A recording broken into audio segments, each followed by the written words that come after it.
Before we begin, an acknowledgement. Hiroshi Tanahashi coined the term Forbidden Door in order to promote his Wrestle Kingdom 14 match with AEW's Chris Jericho. Now, when he came up with this phrase, it was intended to only refer to crossovers between AEW and New Japan Pro Wrestling. It has since been bastardized mercilessly by people like me for the purpose of making videos like this, but it's also just a really cool and easy term, so sorry, I guess? Anyway, the Royal Rumble. Obviously, one of the big appeals of this match is that you never know who's gonna show up, and on occasion, but not necessarily every year, WWE will call on another person from another land, even if they're contracted to another promotion. Today, we're gonna look at some of the best examples. I'm Andy from What Culture, and here are 10 times WWE Royal Rumble opened the Forbidden Door. Number 10, Mickie James in 2022. We're going to begin with the most obvious, I guess, for modern fans, and also the most recent, as Mickie James entered the 2022 Women's Royal Rumble not only while working for Impact Wrestling, but while working as its Knockouts champion. She got the belt on the pay-per-view, which is a win in itself, and this was very much the Impact version of Mickie as well, coming down to the ring as she did to her self-penned song, Hardcore Country. And to be fair to her, she got a pretty big pop on the night as well, so fair play. Pretty awesome. Now, WWE doesn't always play well with other promotions. In fact, historically, their record is kind of appalling, but at the same time, remember that they did send this legend's gear back to her in a black bin bag after they fired her that time, so it's safe to say that they probably owe her a couple more Rumble appearances for all of that. But this was cool, and even if it's the only time it ever happens, I think Mickie will be pretty happy. She looked happy on the night. Anyway, delighted. Number 9, Janichiro, Tenru, and the Great Kabuki in 1994. One of the things you're going to pick up watching this video is that a lot of these crossovers with people who were working elsewhere happened in the past. And so we land on Kabuki and Tenru in 1994. Now, this wasn't Tenru's first appearance in WWE. He'd actually been at WrestleMania 7, and as well, he was in the 1993 Rumble, which was all a product of WWE's working relationship with Japan's SWS promotion at the time. In 1994, this pair of Japanese legends were knocking around in WWE together, taking care of business on behalf of Yokozuna. They went after The Undertaker, and they went after Lex Luger as well, to try and soften him up and hopefully prevent him from winning the Rumble. They entered the Rumble itself, and unfortunately, they didn't quite get the job done. They were eliminated by Luger and Bret Hart, the co-winners, if you remember, and off they went back to Japan, never to feature on WWE television together again. Poor fellas. Number 8, Hiroki Sumi at the Greatest Royal Rumble. Supposedly, this appearance from a sumo wrestler at a pro wrestling event was the product of Saudi authorities asking for appearances from Yokozuna and the Ultimate Warrior at the 2018 Premium Live event. There's one small problem with that: both Yokozuna and the Ultimate Warrior were a bit dead at the time. According to the reporting, then, instead of getting Yokozuna, we got Hiroki Sumi, who was a real-life sumo wrestler until he retired in 2017. He lasted all of 46 seconds in the match itself. And yeah, I think this has to go down as one of the weirdest Rumble appearances of all time. The guy had never wrestled, at least in a pro wrestling sense, before.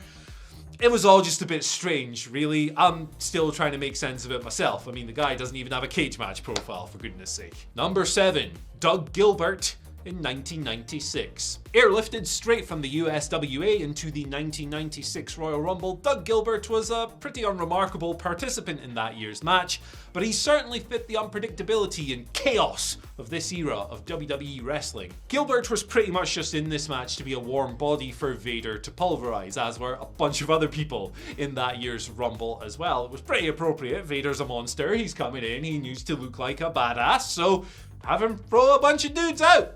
Either way, it was a strange inclusion given how anonymous Doug was in the Rumble. Number 6, Takeo Omori in 1996. This fella certainly wasn't short of enthusiasm as he hit the ring for the 96 Royal Rumble, dashing down, stampeding through the doors as if he were, Brian Myers and Matt Cardona at the Toys R Us winter sale. But how and why did this All Japan star end up there in the first place? Well, according to the reporting of the time, he actually wanted to cross the Pacific and try his luck at American wrestling himself. Unfortunately for Omori, this wasn't some kind of lasting run. He entered the Rumble, went back to All Japan, and continued his career. He did eventually return to American shores, but if you want to see him wrestle today, he's still active actually in All Japan, wrestling almost every single week at 53 years old. Fair play to him. Number 5, Dory Funk Jr. in 1996. Completing our 1996 collection is the legendary Dory Funk Jr. Now by this point, he'd actually already been wrestling for 33 years. He was 55 years old, and he didn't actually hang up his wrestling boots until 2018. That's some serious survivability. 10 minutes was what he got, 0 eliminations, and a whole bunch of punches and kicks in the corner that comprised the bulk of his offense. It was not the most notable night of Dory's career, it is safe to say. He was a man out of place and a man out of time. Still, kinda nice to see him get the recognition of appearing in a Rumble regardless. Number 4, Carlos Cologne in 1993. This appearance in the Rumble saw one of the funniest commentary calls of all time, as Gorilla Monsoon shouted enthusiastically when Carlos Cologne was making his way to the ring, "There's a lot of fire in this youngster."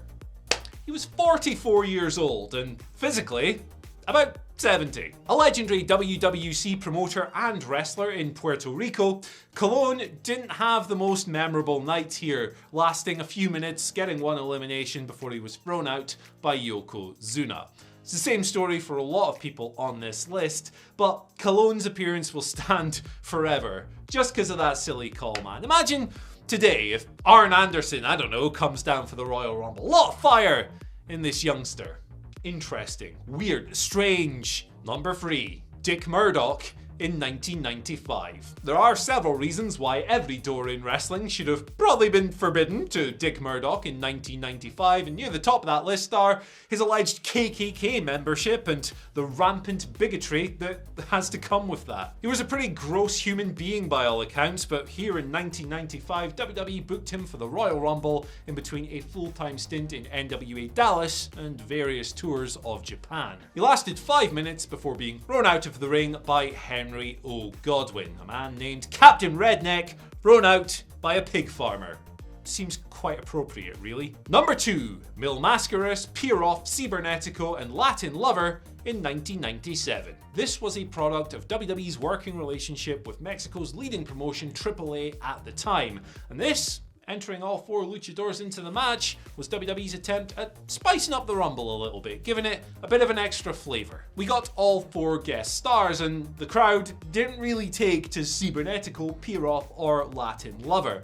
But Mil Mascaras, his participation in this match really was something else. So, if you're not aware, lucha legend, massive star in Mexico, genuine mainstream celebrity.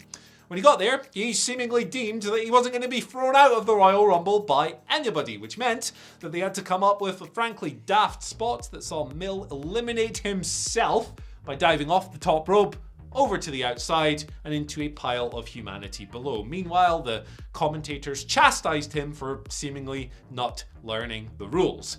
Whether or not he knew the rules or whether this was just a product of some backstage brothering, I'm not too sure. You know how these things go. But it's pretty damn funny nonetheless. And at number 1, Haku in 2001. This is one of the greatest Royal Rumbles of all time, and it features one of the most random WWE returns of all time, as Haku strode back into the promotion for the first time in 9 years. The Forbidden Door aspect comes into play here because technically, Haku, as Meng, was still a WCW wrestler. This year's Rumble, 2001, it took place just before WWE purchased WCW, and at the time, Haku was the WCW Hardcore Champion. How was he able to appear in the Royal Rumble? Well, he was on a per-date deal with WCW despite holding one of its championships. This meant that he could pretty much do whatever the heck he wanted, and whatever the heck he wanted was to go back to WWE, team with Rikishi for a year, and then bounce out of there. Now, bit strange, if you're in the WCW office, you're probably not best pleased about one of your champions just showing up for the other company, but I mean, are you gonna tell Haku otherwise? And besides, the company was about to be sold to Vince McMahon anyway. Still, it's a fun little nugget of history and a fun Rumble return. I pop for this, I'm not gonna lie. Anyway guys, that's all from me for today. Who knows, maybe we'll see another Forbidden Door entry in this year's Royal Rumble. We'll find out on Saturday. Maybe a New Japan person will show up or something like that. I mean, stranger things have happened, as we've just learned on this video. Please don't forget to like, share, and subscribe. All that good stuff. You can ring the bell for notifications. You can follow us on Twitter at WhatCultureWWE and myself at Andy H. Murray. The H stands for, hey, enjoy the Royal Rumble. Even when it's bad, it's still kind of good. See you later.